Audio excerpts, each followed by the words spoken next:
Hey everyone, welcome back to another episode of Lead, Sell, Grow, the Human Experience Podcast. Hope you guys are doing well. If you're not in a Facebook group yet, pause this podcast right now. Head over to Lead, Sell, Grow, the Human Experience Mastermind and join the group. We got some amazing guests who are in that group, people that you can connect with, talk to, and just have a great time with us. This episode is brought to you by The Long Walk Home. It's a nonprofit organization here in Venice, Florida. They're near and dear to my heart. Their sole purpose is to help prevent veteran suicide and the suicides of the family members of veterans. So The Long Walk Home, check them out if you're looking for a good place to donate that's really making a difference in this world. The Long Walk Home is a great place to go.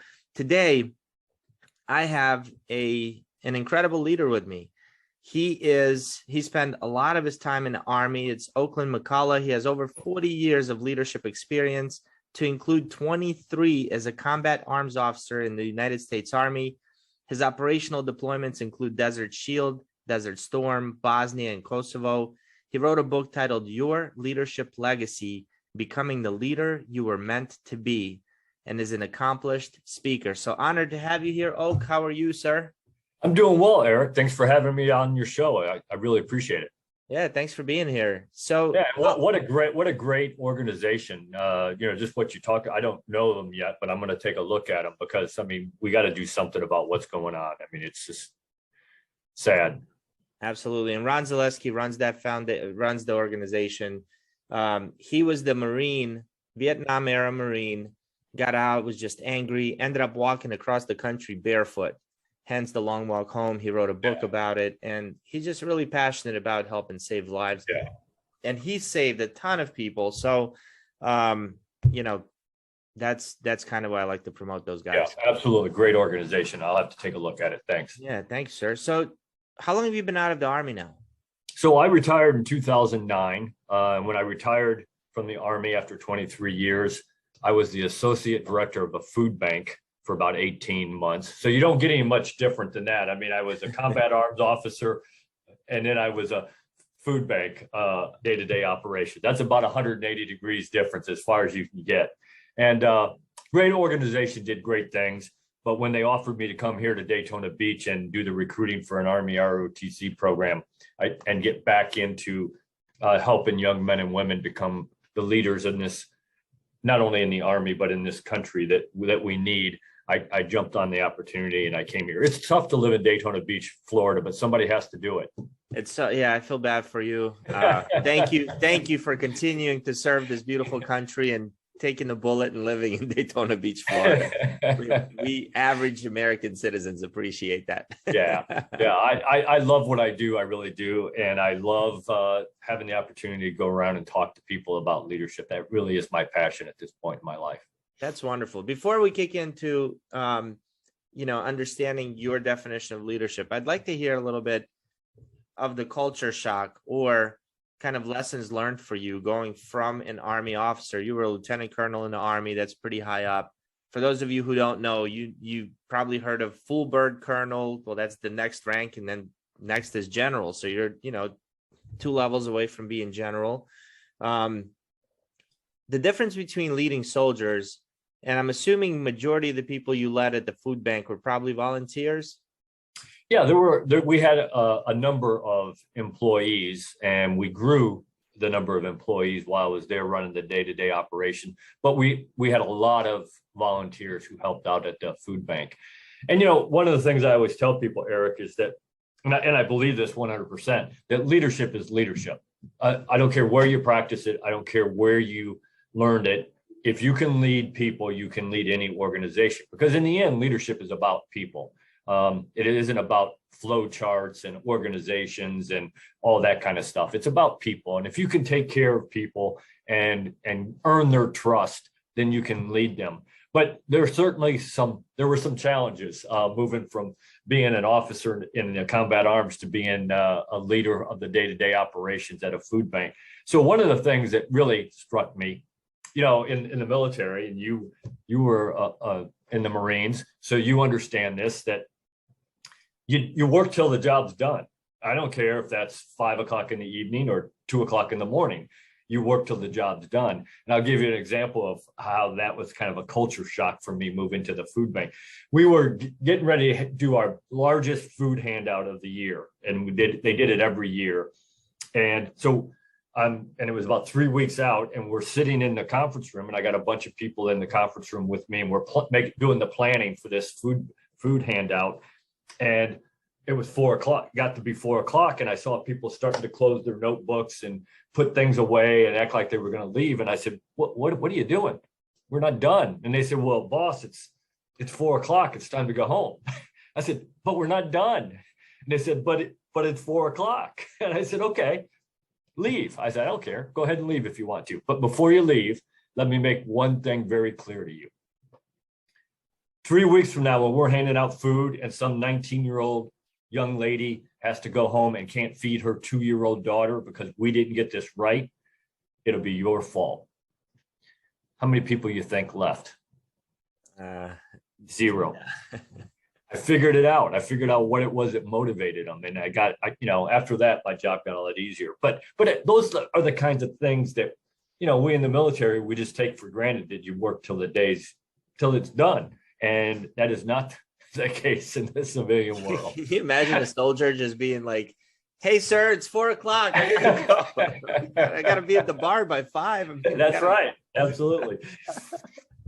So those were the little things. And one of the things that I really appreciated, what the boss, the guy who was the director of the food bank, when he hired me, I told him, I said, I'd love to come do it. I said, but I got to run the day-to-day operation, which is going to include the hiring and firing of people. I said, you got to let me build the team that I'm going to work with. And he agreed. And we did. We fired some people who needed to be fired, and we hired some people who needed to be hired. We actually grew the organization people-wise. And when I took over there, we were handing out 1.2 million pounds of food a year. When I left 18 months later, we were handing out 3.8 million pounds. Wow. It's more than double. Yeah. Math for Marines. That's probably more than triple. Yeah. And we increased the fleet of refrigerated trucks and, all kinds of things. It was a very rewarding job. It really was. Wow. That's really cool. Okay. So talk to me about, you said leadership is all about people. And if you can lead people, if you can get their respect, you can lead anywhere. I agree with that. But when a young soldier who just got out of boot camp steps into your command and you're the lieutenant colonel, you don't have to prove anything at that point. There's already a level of respect that comes with your rank. But you can lose it very quickly. You can lose it. They still can't do much about it, even if they don't respect That's you. Right. They're there. They can't quit. They can't. That's true. But I will tell you, Eric, here's the problem is if a leader at whatever level loses the respect of its people, you're right. They can't quit in the military. They got to still do whatever it is that you ask them to do. But the degree that they put the effort into it can certainly vary. I always learn that if you get to know your people, and I'm a firm believer that you don't sit behind a desk all day. I don't care what your job is as a leader, whether it's in the military or in the business world or whatever. You need to get out and be with the people who you have the privilege, and it is a privilege, of leading, and get to know them. And if you do that and you actually develop that trust, and that where they know, not just think, they know that you have their best interest at heart. You still got to accomplish the mission and whatever you got to do, whether that's military or business. But you also have to think about them. And, I know the Marines probably have the similar saying, but in the Army, our saying is it's mission first, people always. You got to accomplish the mission, but you also got to take care of the people. And if you do that, then you've seen it, and I'm sure you've done it for leaders who won your respect. You'll do anything that they ask you to do, and hard charging. Do anything they ask you to do. Charge hell with a water pistol. Yep. Absolutely. But if you lose that respect for that person, you still got to do what they tell you to do. But how hard are you really going to work for them? I don't know. But I'm just a firm believer that it's all about people, and it's about trust. And you can't ever lose that trust. I'll tell you a story. I was a senior lieutenant. So I was a first lieutenant about to make captain. And I was in a Cav squadron as an infantry officer. There you go. I was in a Cav squadron and I was the S3 Air. So I was doing plans and ops and all that kind of stuff. And we got a new S3, a new major came in. And is the OPSO? Yeah. And he walks in, and the first day he's there, we're all sitting there and we're working, and it's 5 o'clock and we're all in our offices, and I'm typing out, the next op order and doing all kinds of things. And there's 2 other lieutenants in the office with me.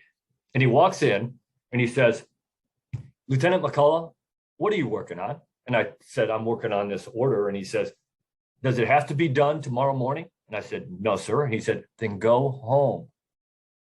And he kicked every one of us out unless we could prove to him that what we were working on had to be done right now. He said, "Go home." And he stood there and watched us leave. You talk about respect. That was 40 years ago, 35 years ago. And I still remember that like it was yesterday. So that's the kind of things I'm talking about. Get to know people. I had a boss who was a lieutenant colonel and I was a captain. And he would always stop me in the hallway and he'd say, "Oak, how's the family doing?" And he actually knew my wife's name and my kids' names. And when you couldn't just say fine and walk away. He wasn't happy with that. He wanted to hear how you were doing and your family was doing. And I can remember a couple of times I'd say, "Oh, we're doing okay, sir." And he said, "So how did the game go that your kids played in last, the soccer game that you guys had 2 days ago or 3 days ago or whatever it was?" And he stood there and listened. And, he was a busy man. I never, in the 2 years that I worked for him, I never, ever saw him look at his watch like he had somewhere better to be. When he was standing there talking to me, I was the most important thing going on in his day. And he gave me the time of day. And I remembered that. And I always tried to incorporate that when I'm a leader. I want to find out stuff about individuals, wives' names, kids' names, what's going on in your life. I want to know that stuff. And if you do that, then you're not just, it isn't that you're acting like you care about them. They actually know that you do care about them. Because you do care. You do. It's funny you mentioned you should. That. Yeah, you should. You mentioned that experience 40 years ago. I remember as a young private, just getting into the Marines. And, sergeants major, they're the guys they're the tough ones, right? Like they're the disciplinary. Like you don't want to be a one-on-one with your sergeant major, especially when you're a private. That's right. But I remember walking down the hallway. Even as a lieutenant, you don't want to be one-on-one with a sergeant major. Well, at least you outrank them, even though the guy's been in for 30 years and you just got your feet wet. But that's right. So yeah. So I still remember as you just shared the story, I'm walking down the hallway. I've probably been in a unit maybe a month, and it's me and a sergeant major coming up on each other. And he stops. He put a hand on my shoulder. And he just had the biggest smile on his face. He's like, "How are you doing, Private K?" And I still remember his face. Sergeant Major Tilley, the first sergeant major I ever had in my unit. Yeah. I still remember that one moment, that one little put the hand on the shoulder, asked me, "How am I doing today?" with that smile. I could picture it like it was yesterday. Absolutely. So here's an example of that I and I didn't do it so I could talk about it for 30 years later or however many years. When I was a company commander, my first company was a basic training company. And so it was an armor basic training company teaching young men at that point how to be tankers. And I believed that my job was to be wherever my soldiers were, including my recruits. So one day we were out on the range, we were firing the M1 tank, and we were teaching the privates how to load, how to gun, and how to drive. And so I walked up, and there was 3 privates sitting up on top of the tank eating an MRE. So I jumped up there and grabbed an MRE, and I'm sitting there eating lunch with them, and we're talking, and I'm asking them, not only how basic training's going and some things about the training they're going through, but then I asked them, "So what do you want to do in life? I said, is this what you want to do for the rest of your life, be a soldier, or is there dreams other than that?" And, I listened to them and I talked to them, and, I do recruiting for Army ROTC 2 years ago. That was 1993.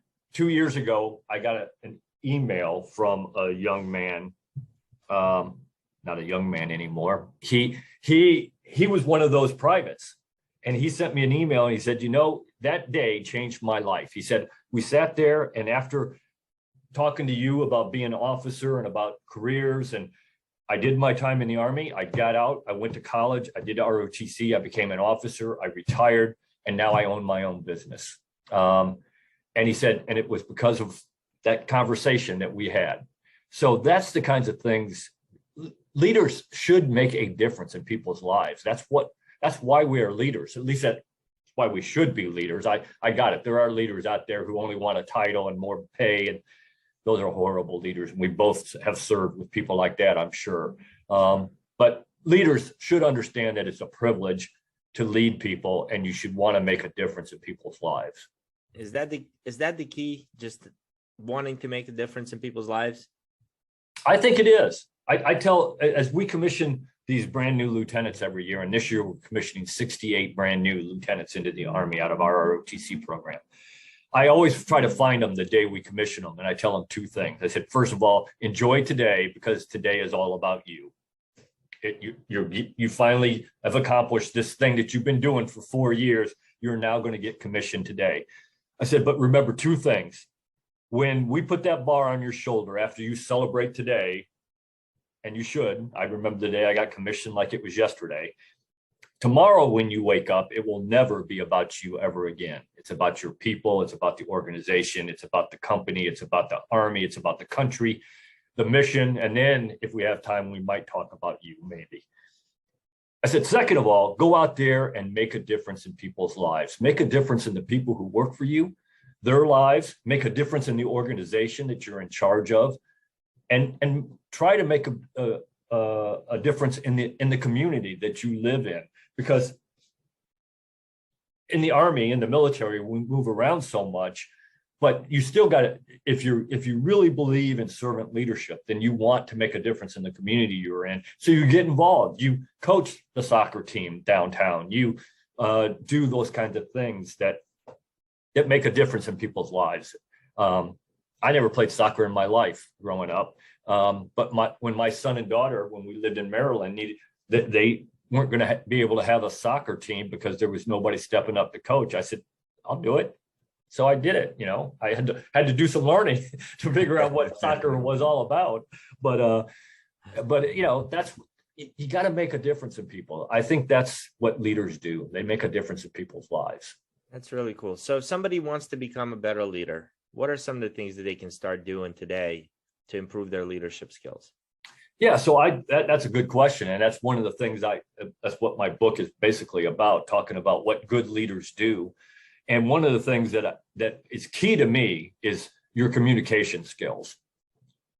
I think everybody needs good communication skills if you want to be successful in life, but leaders specifically need good leadership skills. I know I always use this example, and it's happened to me, and I'm not thrilled that it's happened to me, and I wish I could say that it never has. But I have given some of my soldiers or some of my people, even at the food bank, a mission, a task, and given them the resources, and they come back, 3 days, 4 days, a week later, and they say, here you go, here's what you asked for. And I look at it, and I'm like, well, that's not what I asked for.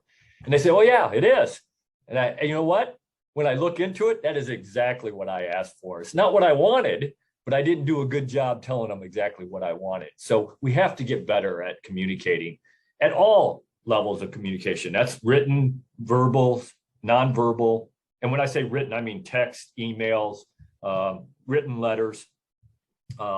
And then making sure they understood what we were trying to say the way we were trying to say it. Absolutely. And the real thing that we got to get better at in this country especially is our listening skills, which is part of communication. We just don't do a good job of listening. We have to get better at that. Absolutely. Okay. So that's one of the things that I always tell people is you got to do a better job of communicating. What's another one? So another one I always tell people is motivating people. And you don't motivate people with money and fame. That's not how people get motivated. You motivate people by finding a sense of purpose in their lives. Everybody wants a sense of purpose in everything they do, in their relationship, in their work, in their hobbies, whatever. They want that sense of purpose. And the way to do that is to find out what makes your organization unique. Because that's why they joined that organization, probably. I got it. There are some people who are there only for a paycheck. You're going to have those people, and there's nothing you can do to change that. I got it. And that's okay. Nothing wrong with that, as long as they're doing their job and doing the things you ask them to do. If that's what motivates them, then good for them. But most people are not motivated by their paycheck. It validates what they do, but it isn't what motivates them. So, in the Army, it was really easy. As a combat arms officer, every time I got a mission, I had to motivate people. It's like, we support and defend the Constitution of the United States. We defend the American way of life. We kill people and blow stuff up. Let's go. Motivated. Never had a problem motivating people. Right. They're already they had to join that group knowing that. That's right. Absolutely. But that didn't work at the food bank. No. So I had to figure out what motivated them. And that day, at that meeting, I figured it out. The majority of them really were there to help other people. That's what they wanted to do. And you just had to remind them of that every once in a while, that's because, none of us are motivated every day. I wish we could say we were. I wish I could say I was motivated every day, but we're not. That's where self-discipline comes in. On those days that you're not motivated, if you're self-disciplined, you're going to do the things you're supposed to do anyway. But that's a different story. But motivation is one of those things that you got to remind people every once in a while why they're doing what they're doing and why it's important. And if you do that, if you can motivate people, that makes your job so much easier. It really does. Yeah, that's really good. So do you have a way of motivating people? Like if you just got a brand new position at a company, what would be the first 3 things you did to kind of establish yourself as a leader who cares about them and understands them? Yep. The first thing I do is I want to meet with everybody. I'd have a meeting with everybody and kind of explain my philosophy, that these are the things that you can expect from me. These are the things I'm going to expect from you. And here's the non-negotiable things that we both have to do. And then, this is in a group setting? So you or individual groups, like maybe I don't have everybody in the whole, depending on the size of the company that I'm taking over. Like when I took over the food bank, I did it in groups. I did all the drivers. I did all of the people in the office. I did all the volunteers. So I had different groups of people that I talked to, kind of the same thing, talked about the same thing, but just in smaller groups so that it was more individual. Then again, get out from behind your desk and go talk to people where they work. Ask them the question, why are you doing what you're doing? Is there a better way we can do it? Is there something I can do to help you do it better? So that they understand that you do care and they're a valued member of the team. Because they have to feel that way or they're not going to be motivated. And then the last thing that I always tell people is you got to lead by example. You got to show them what right looks like and what motivated looks like. Be there every day. Do the things that you're supposed to do. And that's where self-discipline comes in. Because again, we're not all motivated every day. Unfortunately, that's not life. So you gotta just make yourself on those days that you don't feel motivated. You got to make yourself do the things that they expect to see you doing. So I think those 3 things are pretty simple things, but every leader could do them if they really wanted to. It's funny not the first, but probably first dozen podcasts we did, we had I want to say he's a lieutenant general. Yeah, it was Lieutenant General Gary Cheeks. Okay. Army general. Yep. And we were talking about leadership, and he said, people don't want to follow a stupid leader. Don't be a stupid leader. Yeah. Well, I actually have a thing about that, going back to communications. I always tell people that you got to have this thing, I call them, and I didn't make it up, it's real, the Napoleon's corporal. When Napoleon, and I think probably everybody listening to your podcast knows who Napoleon is. I mean, probably the most famous general that's ever lived. When he was fighting a battle, he was on his big white horse overlooking the battle, giving directions to his generals. He always had a corporal that would stand right next to him on the battlefield. And before he would issue out an order to his generals, he'd issue it to this corporal. And he'd say, okay, young man, what did I tell you to do in your own words? And if the corporal could tell him, then he sent out that order. It was a good order. If he couldn't, then he started over. And I tell people all the time, you need to have a Napoleon's corporal if you're going to be a leader. And that person can't be a yes man. It's got to be somebody who's not afraid to hurt your feelings. And I always tell people I'm lucky. Throughout my career, I've always been lucky. My Napoleon's corporal's always been my wife. And believe me, she has no problems hurting my feelings. But if you don't have that person, you're going to make some dumb mistakes. And because I can think of times when I came home and said, "Hun, you know what I'm going to do tomorrow?" And I tell her, and she'd look at me like, "Are you an idiot? You really aren't going to do that, are you?" I said, "Well, I didn't think so, but maybe I need to relook this." And you know what? I was going to be an idiot. Yeah, no, I get that on a daily basis from my wife. So I'm and that's a good thing. That's a good thing. Yeah, it definitely is. So what made you want to write your book? So when I was a professor of military science, when I ran an Army ROTC program back 2006 to 2009, that was my last duty assignment on active duty. I was going around talking to high school students and college students and some businesses in the local area. And especially with the younger young men and women, you know, the high school and college, I would be asking them same questions I asked that young man on the tank. You know, what do you want to do with your life? Where do you see yourself going? And inevitably somebody would say, "Well, I want to be a leader."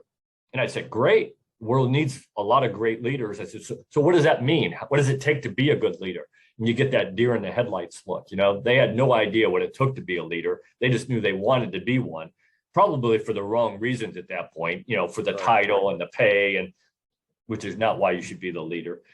It's nice that you get all that, but that's not why you should be the leader. So I went around, so I decided I had to help them. So I came up with a presentation that I still give today. And I give it to college students and businesses even. And I talk about what it takes to be a good leader. And that book is basically that leadership presentation in all of its variations. I wrote it down into that book. And the reason I did it was because at this point in my life, my passion is to talk to as many young men and women and anybody who wants to learn a little bit about leadership that I can. And I realized two things. If I wanted to reach more people, because I get to it here in my local area in Daytona and the area around, if I wanted to reach more people, two things. I had to write a book and I had to get out on the speaking engagements. And so, you're not going to get hired to go speak anywhere if you don't have a book, right? Because you're not an expert. At least that's what people believe. It's not true, but that's what people believe. So I wrote the book, and now I'm we've sold about 1,400 copies so far in about a year, and I'm getting some speaking engagements that I've already been to one. I went to Duquesne University in Pittsburgh, and then I've done a couple on Zoom with some businesses. This weekend I'm going to the College of the Ozarks in Missouri. And at the end of the month, I'm going to Doane University in Nebraska to talk to young men and women about leadership. So that is really cool. That's awesome that you're really making a change. So you're also still recruiting for the Army or for the Army ROTC program. Yep. Okay. How's that going? What are some of the challenges you're seeing there with leadership? Yeah. So I always tell people, you know, it's good. You always hear all these stories about Generation Z and X and Y and millennials and whatever the thing is. And a lot of that is true. I mean, for a good portion of that age group, a lot of what you hear is probably true. But there are also those who understand that it isn't about them, you know, and I blame this thing right here a lot. You know, they call it an iPhone. So we're teaching these young men and women at a very young age, it's about you. It's an iPhone. It's about you. It's not about we or us. So I blame that a lot. And I blame parents as well for not allowing them to learn things on their own, do things on their own. You know, you get that. And you know, the old saying was, yeah, a helicopter parent. You've heard that saying. Oh, yeah. Well, I tell people it's not even helicopter parents anymore. It's lawnmower parents, where they want to clear everything out of the path that this young man or woman could ever run into that might be difficult for them. And you're not helping anybody when you do that. No. So, but, you know, it's a breath of fresh air for me when I can find those young men and women who really do want to give back to this great country of ours by joining the service. And not just the Army. I pass people all the time. You know, I go talk to high school students. 2 years ago, I talked to 36 high schools, and in 1 year, over 5,500 high school students. And I always tell them when I'm given the brief, I said, look, if you don't want to join the Army, if you want to join the Navy, the Air Force, the Marines, send me your name, number, email. I'll walk it across the hall, because here at Embry-Riddle, we have all of the services. I'll walk it across the hall to the Air Force recruiter. I said, this isn't about me. I made my choices 100 years ago. I said, this is about you. And if you want to serve your country, I will do everything I can to help you serve it. So I think, you know, that's nice that I get to recharge my batteries every so often, talking to those young men and women, when so much of your time is talking to people who, well, what's in it for me? Yeah, I don't. Go do something else, young man. I don't need you. Are you doing anything with corporations or business leaders yet? Yeah, I do some, and I would love to do more, but I actually did a Zoom meeting with a company in Pittsburgh. And I had I think there were 16 or 17. There was the owner of the company, and then his senior leaders, his 3 senior leaders, and then all of his junior leaders. And I had about an hour that I was on the Zoom meeting talking about leadership, and then answer some questions. And it really went well. And I would love to do more of that, because I'm just a firm believer right now that I don't care what profession, I don't care what level we're talking about. I just see that we need some good leadership in this country. Not saying there isn't some good leaders in this country, because there certainly are, but we need some more good leaders who understand what it's about, that it isn't about them. It's about the country, and it's about the organization, and it's about people, taking care of people. Because I see so many leaders at all levels, in all professions, including the military, who have forgotten that. Yeah. Oak, where can people get your book? Yeah, so it's available on Amazon, and it's right now it's available in a hardcover, a paperback, and an ebook. And I just finished reading the audio version. It isn't out yet, but it should be here in the next couple of weeks, maybe within a month.